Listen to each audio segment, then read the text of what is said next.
So here's another wee reading from Dr. Robert Trotter's wonderful book, Galloway Gossip.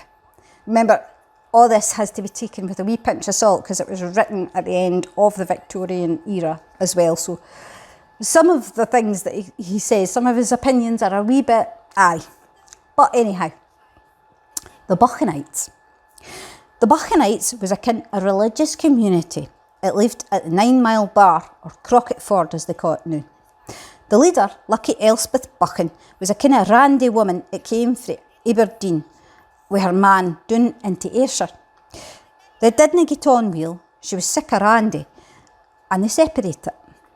Lucky gied out that she was a female Christ and would tuck all her followers up to heaven in the flesh, and she got a guy ween of folk to join her.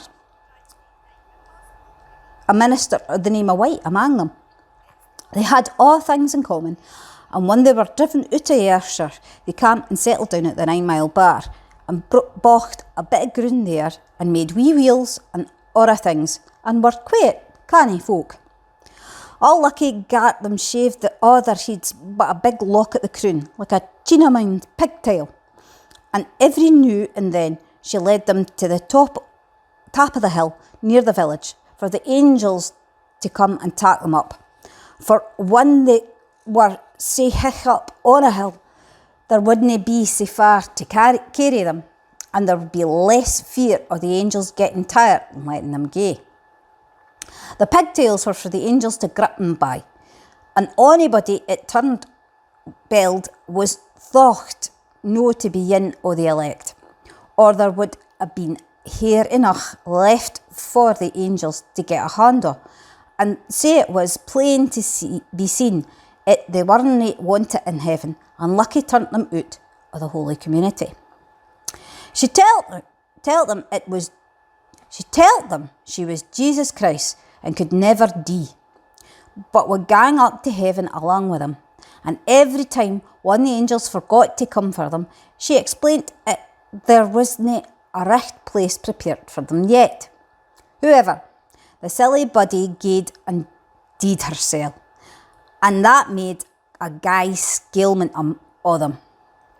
But there was a canny ween of them that wouldn't have believed, but said she was just gone into a trance to try their faith and would soon waken up again.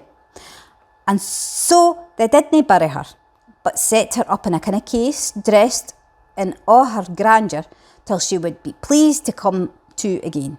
But she tired out all their patience, and they just deed off one after another till all Anra Innes was the only one left.